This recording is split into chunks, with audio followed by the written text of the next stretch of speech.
Yo, what's up, man? It's your boy Bazaar, and I want to give a shout out to my man Mikey T, the movie star.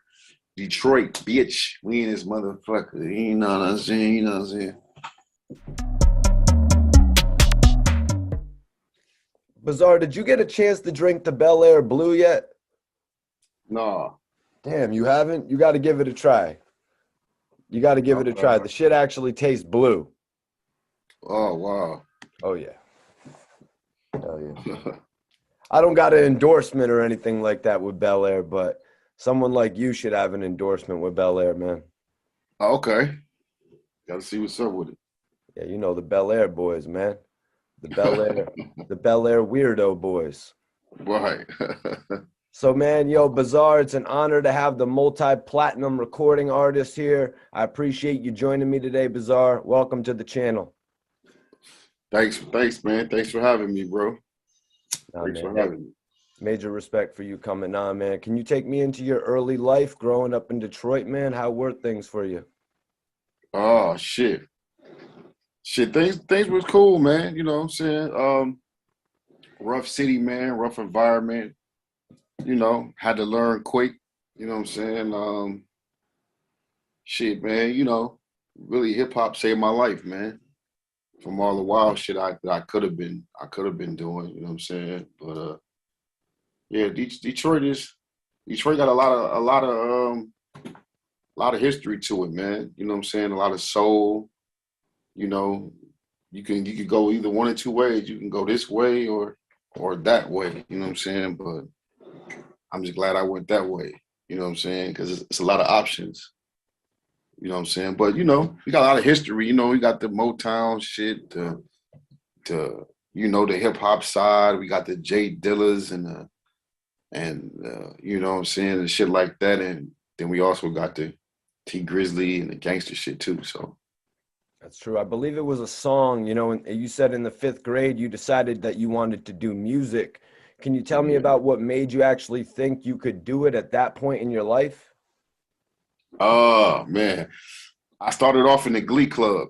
I was a part of the Glee Club. I used to sing and shit, and uh, the Glee Club teacher wanted he had a part in this song. Who was doing like a tribute for Dr. Martin Luther King's birthday, so he wanted somebody to rap, and but it was like a solo part. So all the kids was kind of shy, they didn't want to do it. So I volunteered to do it. So that was the first time I ever rapped on stage and in front of a big audience, and I kind of like fell in love with the adrenaline of it.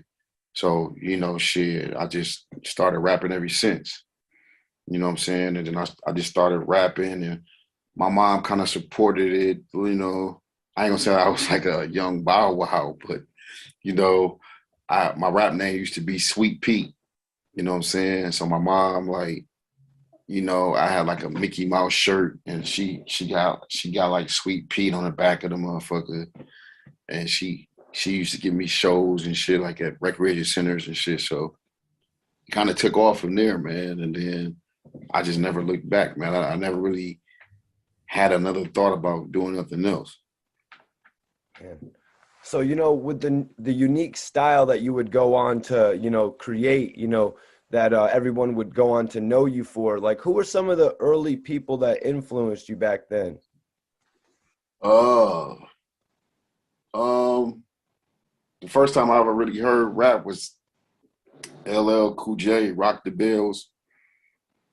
That's how I thought he was hard. But like the people that really influenced me, uh, EPMD was a big influence on me. Redman was a big influence. I mean, I damn near literally thought I was one of the Death Squad members. You know what I'm saying? Gangsta Nip was a big influence. And shit, yeah, that was about it. The whole hit squad, Daz Effect, that whole rant right there. That's what's up, man. So you would go on to become, a member of a couple different groups, you a major solo artist. But what was the first chance that you ever got in the game? What was the first chance? What you mean? Yeah, like what was the first opportunity you got? Like, was it somebody inviting you to the studio to say, hey, come jump on this record? Was it somebody letting you come perform to showcase, like who you were? Like, what would you say was like the first boost you got in the game? Oh man, man, I had a journey, bro. I put a lot of dues in, bro. So um, it's hard to say. It was like I think the first time I ever like I ain't gonna say a break, but I met Young Z from the Outsiders. I met him in at this rap convention in DC, and then I met him again. He was on tour with the Fugees. He told me that if I ever was in Newark, New Jersey, to look him up. So my homeboys is going to New York, and you know, I found out that Newark was close, so I ended up going out there. You know, sleeping on floors, paying dues. I actually brought Eminem out there to Newark too. So we kind of paid dues that way. Um, but I would say my first break, like the first time the world heard me, was Tony Touch. The song called Get Back. It was produced by Alchemist, and it had Eminem, Proof, and me on it. And I think M had just got signed to Dr. Dre, and like he flew me out to New York, and basically that was my introduction to the world. Man, that's crazy right there. Shout out That's to Tony Touch, man. yep. Shout out to Tony Touch. Shout out to Mikey in the report card for having me, man. Hell yeah, man. Well, I'll get you to do a drop for me at the end of this joint, Bizarre, man. I appreciate the history right here. Oh, this blunt got PCP in it too. Nice, man. Hell yeah, let's do it up. Mikey, Smoking on some Collins Ave. I got man. not to be all over the Rick Ross shit, but I got the Collins Ave today, which is an official Okay. Rick Ross strain. Ain't weed legal in Connecticut? It's I believe it's decriminalized. If you get pulled Okay. over, you get a ticket for that shit. You get like $180 ticket. But it's legal in Mass though, right? It's legal in Mass. They got all the stores popping in Mass. Okay. Yep. Okay. Yep. And Berner just brought the cookie stores out to Mass, actually. Oh shit. We got one here too. Okay, that's what's up. What's the status of it in Detroit? It's legalized, decriminalized, or you don't get a ticket for it or anything? No, it's legalized, recreational. The cookie store is on 8 Mile. Oh, no shit. Yeah, yeah. So, Bizarre, can you tell me about how you joined D12 and what was the group like prior to the release of Devil's Nights? Uh, how I joined D12 through the hip hop shop. It was like a open mic spot where everybody used to rap at, and that's why they used to have rap battles once a month. You know what I'm saying? But they had open mic every Saturday, and that's where I met the guys at was the hip hop shop. They was all elite rappers. You know what I'm saying? Because D12 is from all different crews. You know what I'm saying? So that 8 Mile shit for real, like it was really rap cliques back then. So all D12 was from different cliques.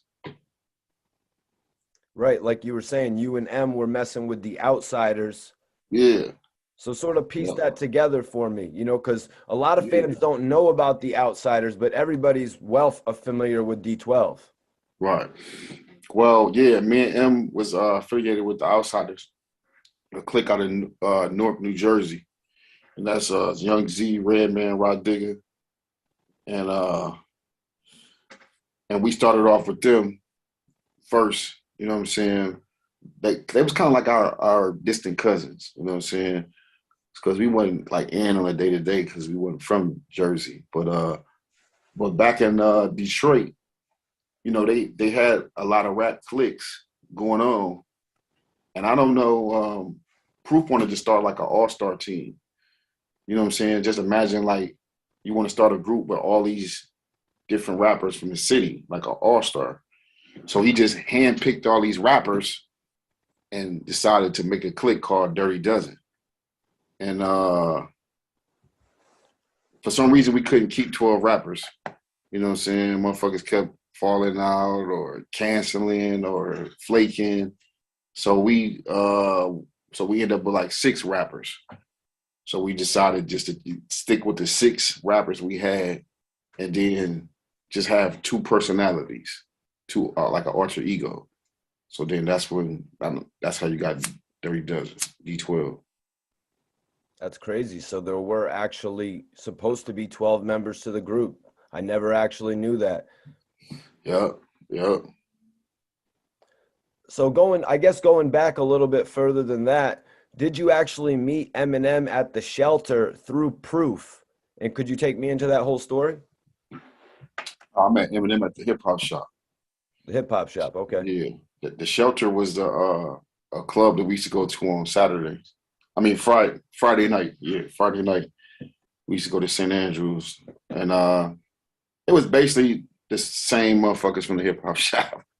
You know what I'm saying? But it was like a little hip hop spot downtown, and DJ House Shoes was the DJ, and it was 3 floors of fun. They had house music on the second floor, and then some other shit going on in the basement. So yeah, I met him at the hip hop shop, not St. Andrews. Was there battling going on at the shelter, sort of like was depicted in the movie? No, the battles is at the hip hop shop. Okay. Okay. Yeah. So they kind of mashed that together. And what was the battle culture like back then in comparison to what it is today? I mean, it's become so popularized, you know what I mean? Yeah, yeah. Yeah, well, now they shit, back then it was just freestyle. But the intensity, I mean, it was like the movie 8 Mile is a very, very damn near like real description of how it was. It was really like that, you know what I'm saying? Motherfuckers had cliques. Your clique was like your gang, you know what I'm saying? And this clique got beef with this clique, you know what I'm saying? Kind of how it is today, you know what I'm saying? But back then, it was on some rap battle shit. So the rap battles used to be intense, you know what I'm saying? But everybody know Eminem was the king of all that shit, though. Like, he was undefeated. He was like Floyd Mayweather in the rap battle shit. There's been a lot of talk mostly about Eminem returning to battle rap. Do you think that will ever happen? Uh, I don't know. I can't never say never. I don't know, but I'm ready to smack one of these rappers up. They talk about me battle rapping. Bizarre, did you used to battle rap? Did you ever Oh do yeah, it? for sure. I am a battle rapper. Yeah, yeah. Right. Hell yeah. Yep. And I still get in there. They want me to battle. I don't know. I don't know. I gotta find a worthy opponent, man. They gotta be the right money, man. Who you think I should battle? I mean, you got T-Top, you got Geechee Gotti. You know what I mean? If you want to go West Coast with it. I want Gilly the Kid, man. That's who I want. Oh, yeah. I heard about that, man. Gilly the Kid. Get Gilly the Kid bald head ass up in there. Why do you want Gilly in a battle? Because, man, he said on his podcast, man, that I was one of the worst wackest rappers to ever lie. They had like this category of the 10 wackest rappers in history. And my name was brought up in that shit. And that disgusts me. You know what I'm saying? Because motherfuckers don't know, like, I'm a battle rapper, but I played a role in D12. You know what I'm saying? So, like, that's the role that I played. The fat guy with the shower cap to talk the crazy shit. That was me. But if anybody know me, you know what I'm saying, they know I'm a battle rapper. You know what I'm saying? And I just don't think Gilly the Kid is that nice.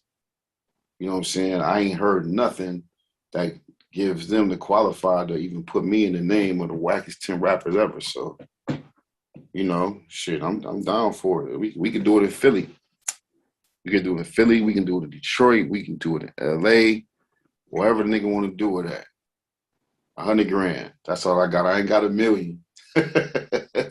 We can put 100 grand up though. I ain't got $1 million, but I can put 100 grand on it. So, Gilly has actually battled in front of the likes of Jay-Z and Dame Dash. I mean, Obviously, you've battled in front of Eminem, though.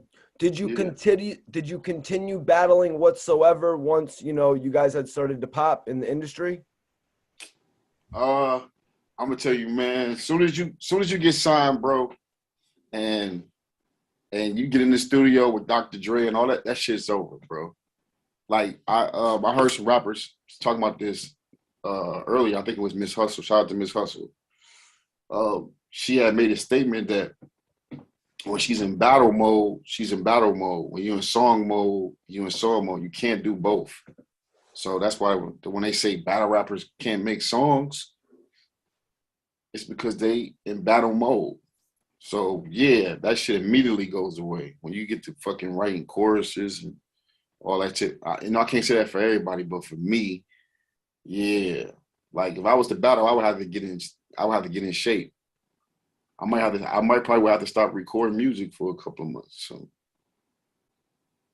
You wouldn't mind the acapella nature of it. I know you know how to shift your voice, which I think will yeah, work in your favor drastically. yeah, definitely. Nobody can fuck with me on performance. Yeah, I definitely a performance would be a big plus for me. But I think my main problem would be remembering shit because you got to realize rounds is 5 minutes. You know what I'm saying? Some of them is three. That's like what three, four, 16s. You know what I'm saying? That you got to remember a cappella. And then my boy Big T. Shout out to Big T. That's one of my best friends. He a battle rapper, and I'm with him like all the time. And I just see how he prep, bro. He sleep like he'll go to the studio. No, no, I ain't gonna tell it. I ain't gonna tell this shit. I ain't gonna tell this shit. I ain't gonna tell how he prep. But I'm just saying, man, that shit is hard to, you know what I'm saying? I don't know if I can remember because anything can throw you off. A motherfucker fart, sneeze, you might lose your space or train of thought, whatever. But I definitely want to do it. It's on my bucket list to do. You know what I'm saying? But maybe I might just start off with a one rounder. You know what I'm saying? I don't know if I could do a 3 round battle. Matter of fact, I think celebrities should do 1 round, man. But I definitely wouldn't want to be a failed celebrity that tried to come in the game and didn't make it, or just couldn't adapt to it. Because I'm a fan of the battle rap shit, so I rather not. I respect it so fucking much that I would rather not battle than what I'm saying, disrespect the culture. Let's talk about D12's first album. After Eminem released the Marshall Mathers LP in May of 2000, Devil's Night released in June of 2001. What do you remember most about, getting this deal with Interscope? Oh, it was dope. Um, well, first I was the first rapper signed to Shady Records. Um, I was signed here first solo, so it was supposed to be with Atlantic at first, but Interscope ended up coming in and matching it. So Interscope was dope, man. I knew they had a powerhouse. I knew they had Dr. Dre. I knew they had Timberland. I knew they had Kanye. So man, it was surreal, man, to be on that big label. And I knew the Interscope cared about their artists. I knew Jimmy Iovine was hands on, and I knew it was go time. So can you tell me about recording the project? Is it something that you already had done, or had you started recording it once you signed to Interscope? Nope, nope. We once we signed Interscope, we started working on the album. Yep. Did most of the album in LA, you know what I'm saying, with Dr. Dre. So yeah, we worked on the album after we got signed.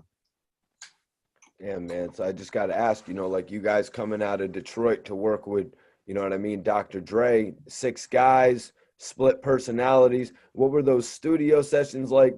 Was Dre there a lot of the time, or would he let you do your thing and come back and finesse it? Hell no, he was there. He was there every day for the process. Um, Dr. Dre is about down to earth as you can get, man.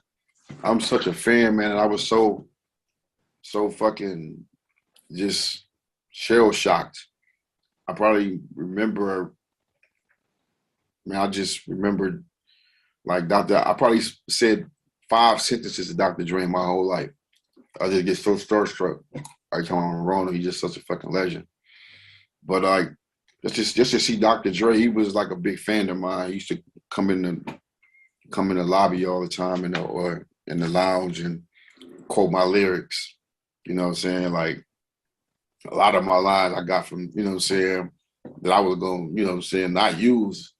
Dre was a big fan of it. So, man, working with him was just surreal, man. Like, it's dope, man. But it was a dope environment, man. I would encourage anybody to do their first album in Cali, man. The weed is good. You got the environment, man, and you can just work. Yeah, I asked you that, man, because from what I remember seeing back in the days, you guys got a little bit crazier than just weed. You know what I mean? And sometimes when you get on them type of things, mushrooms or tabs, dudes could be rolling around on the floor. I mean, around Dr. Dre though, or were you guys Yeah. keeping subdued? No. We wouldn't do that down around Dr. Dre. The drugs didn't start coming involved to the tours, but in the studio, shit.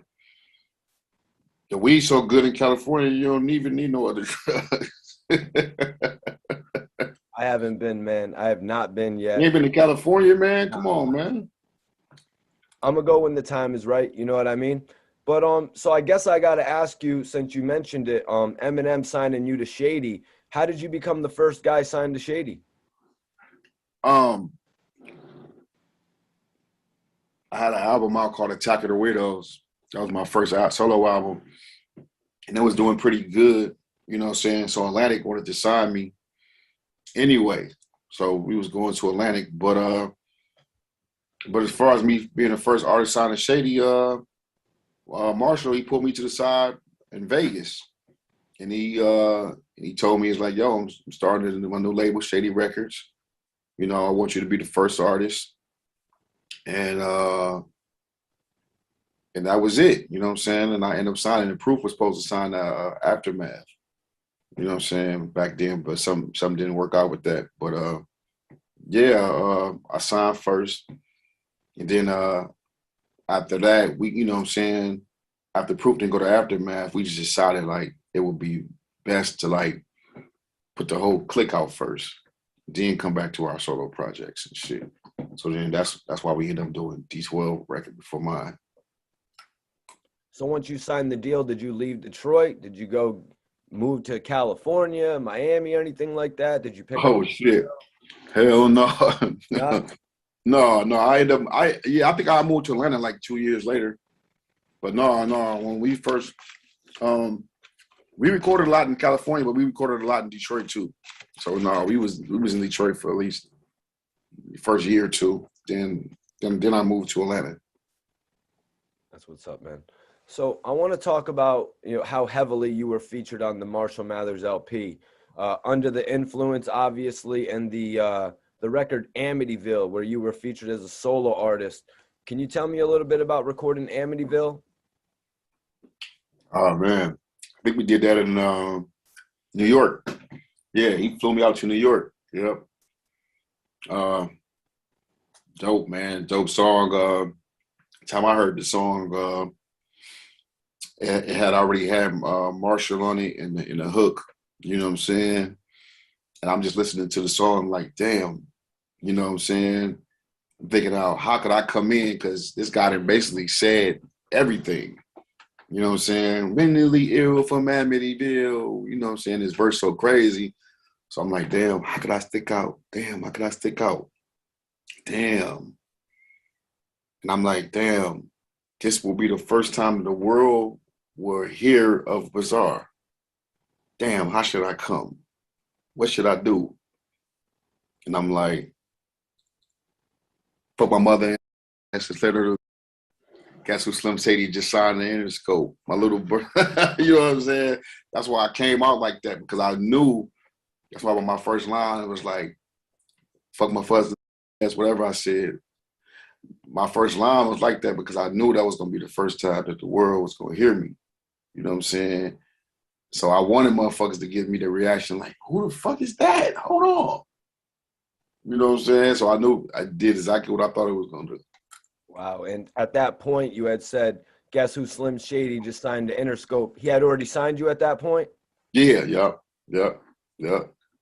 Wow, man. I feel like these are some of the lyrics that Dr. Dre would come and say to you as he seen you there, and he would just recite one of your lyrics to you. Because yeah, everybody does that, man, about your lyrics. You know what I mean? Yeah, yeah, man. I did a survey one time, like, what's your first favorite bizarre quotable? It was like over 5,000 comments. And I'm like, damn, because I don't even remember none of my raps, really. You know what I'm saying? Like, I'm terrible at remembering raps. I used to be on stage performing, and I would go to the group doing a chorus. You're like, these chicks don't even know that. And I would have to be like, yo, how did my verse start off? Every time, bro. I'm terrible at remembering lyrics. So D12 World would come out next, and this album was actually more successful than Devil's Night. But did things change during the D12 World album? Like, was it a noticeable change compared to what you did? Like, how much did life change for you in particular at this point? I mean, you had My Band out, which was a certified hit. I was really a rock star, bro. You can ask the group, man. I got caught up, bro. You know what I'm saying? It got to the point where it was like, I got addicted to hotels. Bro, I was staying at hotels for like months at a time, bro. You know what I'm saying? Like me and Proof was the rock stars, man. When the tour was over, we still felt like we was on tour. So I had a crib, you know what I'm saying? But my crib was like my storage unit. I just go there and grab some clothes, and I was back to the hotel. No, Don't ask me why, but I love hotels and I love jacuzzi suites, man. no, that's lit, man. That's what you got to do. You know what I mean? It's like you had a bit of a follow up to My Band with Rockstar, so that was kind of the lifestyle that you were living. Yeah, definitely. Understand it? Being Mikey T, the movie star and all. Yeah, Mike. So Mike. so you had a solo track on D12's World, just like you. Were you getting ready for a solo album at this point? Yeah, yep, yeah, yep. Yep, I was getting ready for the solo album. Yep. So and I think we always supposed to have solo records on the album, but I don't know, for some reason that didn't work out. But just like you was my solo joint that we planned that out. Yeah, that was probably one of the top three records on the album. You know what I mean? Just personally, Right. one of my favorites on there. I was just talking to somebody else who said, "Oh yeah, that was one of my favorites on there as well." But you ended up releasing your album, Handicap Circus, independent. Was there ever discussion with you to go on and release that with Interscope and Shady though? Yeah, it was discussions. We was talking about it. Nothing never really materialized with it. And my manager at the time was this dude named Max Goose, and he was the president of this new label called Sanctuary Records. And Matthew Knowles, Beyonce daddy, was like one of the presidents over there or something. So he Beyonce daddy came to a show personally, and he wanted to sign me. And it was a nice deal. It was a new label. Nobody never heard of this label before. It was through Sony. So man, I just took off with it, ran with it. I got the blessings from the boss man and did it. You said you were. I don't remember. I don't remember what song it was on, but you said you were running laps around Jimmy Iovine's house. Was it the Rockstar record? Yeah, yeah, yeah, yeah, yeah, yeah. Did you ever get a chance to actually have a relationship with Jimmy Iovine? No, man, that guy, that guy's a rock star, man. Like, no, man. I just, like I said, it was one of them things. Is I treated him just like Dre, man. Like, like just always in awe. Like, damn, it's Jimmy Iovine sitting next to me. So, I never really said nothing to him. I never really tried to have a conversation with him at all. I just seen him, listened to him, watch him and Marshall talk, and well, that was it, man. So I want to ask you about 50 Cent, man? You had a cameo on In the Club, but how was it being label mates with 50? The next big act that Eminem would bring on to Shady after D12 was 50 Cent. Oh man, 50 Cent was he was that was that's our brother, man. Like he came in very, very open, man. We had a lot in common. He had a big entourage. We had a big entourage. You know, 50 50 would he would come in our dressing room and just start wrestling with everybody.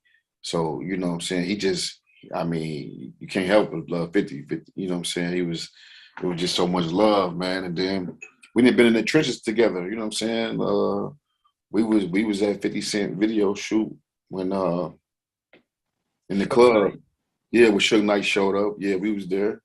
What So, you happened know, there, man? Can you take me into a little bit? Or I heard Eminem ran out with a bulletproof vest.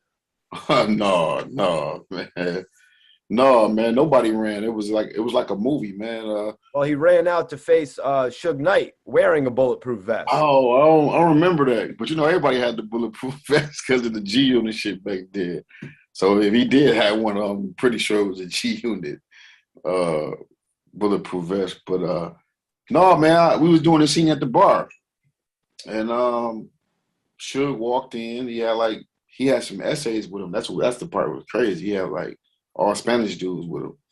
He walked in with some dudes, and the music like stopped like a movie. And 50 looked at him and he was like, "What's up?" And I just remember Suge looked back and had like a little stare down for a second, and Suge hit his cigar and he did like this little move like this, and they all left. No cap. I swear to God. I know it just sound like a movie, but shit, we was in Hollywood. Shit. It's crazy, man. You know, you guys did a lot with G Unit. The Anger Management is one tour that I want to talk about. Do you remember much from the Anger Management tour? How was that? Oh man, that was fun too, man. They got a DVD out on that, man. We had a lot of fun. Man, wrestling every day, and I think Cartoon was on that tour too. So he was tatting everybody up during doing like breaks on stage and shit. You know, said like I said, man, I think we had like this little war going on. I think it was like artists against security. We was like beating each other up on that type of shit. Man, we have one thing about us, bro. We gonna have fun on tour, bro. We know we ain't gonna it ain't gonna be nothing too serious with us, man. We kind of learned from Snoop, man. Snoop, if you ever been around Snoop, has an amazing time on tour. You know what I'm saying? And I kind of follow his blueprint. Like I went in the Snoop dressing room. Snoop had the boom box playing. They playing the Isley Brothers. They dancing. They got the blunts going, the weed, the champagne. And I was like, oh shit, that's how we got to do. So next tour, I made sure we had music in our dressing rooms. A lot of people don't have music in their. We had music in our dressing room, the weed, the Kentucky Fried Chicken. You know what I'm saying? And we'll let anybody in our dressing room. Like so, we just had a big ass party. So yeah, man, anger management was fun as fuck. That's awesome, man. You guys also did the Re-Up Gang album together. It was a mixtape that had got turned into an album. Do you remember much about that? Honestly, I thought that was kind of almost like should have been the 50 Cent and Eminem album, but it was more like their groups meeting. Yeah, yeah. I think I'm not mistaken. I think that was like the album. Like they like kind of like what I say like introduced the new Shady. I'm not for sure, but I think it was at the mixtape where Yeah, it they was actually like had Cassius, on there. Cassius is Jack that Cole, cool. And yeah, yeah, yeah, yeah, Yep, you're right. yeah. So I think that was like the new branding of you know of the new Shady. Yeah, that was a few years later, actually. I think that was in like, what was that in like '07 or something like that? '06. And don't get me the fucking line. The shit moved about 320,000 units first week, though. I'll tell you that much. Damn, that's a lot. Hell yeah, man. But I'm no A&R. But if it was marketed as the 50 Cent and Eminem album, I think it probably would have moved like 900,000 units. Yeah. But anyways, So can we talk about the 8 Mile movie, man? You had said that the 8 Mile movie was on repeat in your interview with Adam 22. Can you give me your take on the major motion picture getting made about, an artist coming up out of Detroit? Oh, it was dope, man. It was dope, man. Actually, some of them dudes in the movie was kind of depicted as us, like the fat dude, and it was dope, man, because it's just exactly, you know, how we were, man. Our crew was funny, laughing, broke as fuck, thugging it out together. You know what I'm saying? We had a homeboy named Drunk Bob, you know, his name Cheddar Bob in the movie, but you know what I'm saying? So that was really us, man. That was damn near fucking, some surreal to see. That's what's up, man. So Eminem was doing his acting thing. We haven't seen him do too many movies, but what was it like to witness this guy who you had literally taken road trips with to New Jersey now acting in a major motion picture? Man, a blur, a fucking blur, bro. It's because it's like shit went so fast for our whole career, man. It's like this whole last 15 years has been a blur because it's like, you know, once he came out with how my name is, it just never stopped. You know what I'm saying? So it's like it felt like he just stopped for a second, like he was flying his plane and he stopped and got us, and then the plane. You know what I'm saying? 'Cause I mean, most artists start off on like fucking some cheap airline. We started off on private planes, so that was like a, a bit much. You know what I'm saying? For the new artists coming out, man, you're on private planes, like you at the MTV Awards, you at the BET. You know what I'm saying? That shit was a lot to handle, man. So you were actually on the album soundtrack, with the major record Rap Game featuring 50 Cent actually. What do you remember about the 8 Mile soundtrack? Were they just like, we need you to do this, or did you actually do that with 50 personally? Yeah, 50 was, yeah, we did that with him personally. Yep, he was in the studio with us. Yep. Yeah, our 8 Mile soundtrack was dope too. Yep. I remember being there through it. I remember some of the music he did on the bus of the trailer. You know what I'm saying? The trailer 8 Mile. Because I remember he was doing songs in between his lunch breaks and still go back to shooting the movie. It was the same, bro.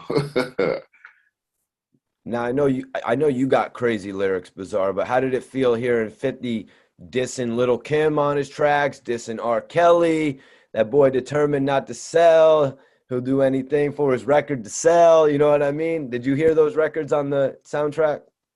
Yeah, yeah. I mean, it surprised me because I was already familiar with How to Rob. How to Rob. Yeah, so and then anybody affiliated with us, you know what I'm saying, gonna be on some wild shit. You know what I'm saying? So we say the wildest shit ever. So, nothing shocks me. That's true. It's not just you who says the wildest shit. Some of the other guys are pretty controversial as well, man. Right. But so Bizarre, man. Let's talk film real quick. I wanted to get your take on Eminem playing White Boy Rick on BMF. What was your thoughts on that? Um, it went so fast it wasn't a thought. I mean, it was cool, you know what I'm saying? I really can't judge it off the one little line, but 50 family, you know what I'm saying? Act, so it didn't surprise me. Yeah. I think it opens the door for him to return in future episodes of the series. Yeah, yeah, yeah. I want to ask you about the D12 third album, man. Was the loss of proof one of the major reasons we never got a third album from D12? Yeah, yeah, that was definitely a major factor. I think after it had happened, Marshall Head definitely wasn't into it. You know what I'm saying? Every album we did, he was hands on there, in the studio every day. The third album, he couldn't do it. So we always kind of fucked up. And, we attempted to. So we ended up going to California and like just making a bunch of songs that just wasn't us, trying to for something. You know what I'm saying? Mentally, our brain wasn't there because I mean, this D12 shit was Proof's baby. This was his project. This was his everything. So yeah, we definitely was fucked up mentally. So there wasn't enough pre-recorded material, like there wasn't enough It pre. wasn't good enough. It wasn't good enough. We wasn't, you know what I'm saying? We wasn't in our right frame of mind. You know what I'm saying? It's like we didn't, you know what I'm saying? We wasn't making the hottest shit. We was just making some shit. Normally the artists that I talk to, they sign with a label. They're usually signed for 5, even 7 albums. Did you guys have more albums to do? That I don't know. I don't know, but most likely it probably hell yeah. Earlier you were talking about Sanctuary Records, Bizarre. You were talking about how, you had an opportunity on the table and your career was really on fire at that point. So, you went for it. You know what I mean? You went for it, Right. and I respect you for that because us as the fans, we were expecting you to start putting out solo records and you didn't disappoint us. You know what I mean? But Right. can you talk about any upcoming projects you have, whether it be projects with music or film, anything? Yeah. So right now I just put a album out called Dumpster Juice, featuring my man. I got a single out right now called Rob and Spree featuring my man RJ Payne from Philly.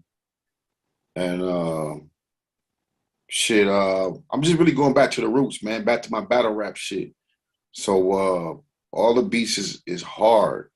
And I'm fucking with my boy Foulmouth, my producer. Uh, he kind of famous in the underground. His name is Foulmouth, this white boy. He's from Southwest Detroit. Um, everybody around here fuck with him and know him. So me and him working on a producer rapper album. We almost done with it. It's called He Got a Gun. We uh we probably gonna put it out in like early May. It got a lot of fucking features on it. You know what I'm saying? From a lot of underground rappers, some shit, some motherfuckers you ain't gonna even expect. I don't want to give it away, but we pushing that, man. I'm pushing like the hardcore underground, um, the roots of that the hip hop shit where we started from. So I'm bringing a shitload of Detroit talent with me. You know what I'm saying? Like y'all done seen the Detroit side, y'all done seen the T Grizzlies and the Sada Babies, and that's the gangster side. But we got a whole new regime that I'm about to bring of hip hop cats. You know what I'm saying? So I'm gonna do a tour with that. You know what I'm saying? Probably call it Motown or some shit. I ain't decided yet, but I'm gonna do that. And shit, other than that, I got a podcast I'm working on. I got a cooking show I'm working on. And ain't no regular cooking show shit. It's some bizarre shit. So, and then I'm acting too. You know what I'm saying? I supposed to have been started the acting shit. Adam Sandler has asked me to be in a couple movies back in the day. But, back then I was so busy running around with Eminem and D12, you know what I'm saying? I didn't really have time to do it. But I'm in acting classes, man. I'm doing that shit. You know what I'm saying? And I'm thinking about fucking with the midget porn shit too. Oh, that was just a joke, right? Yeah, I guess. No,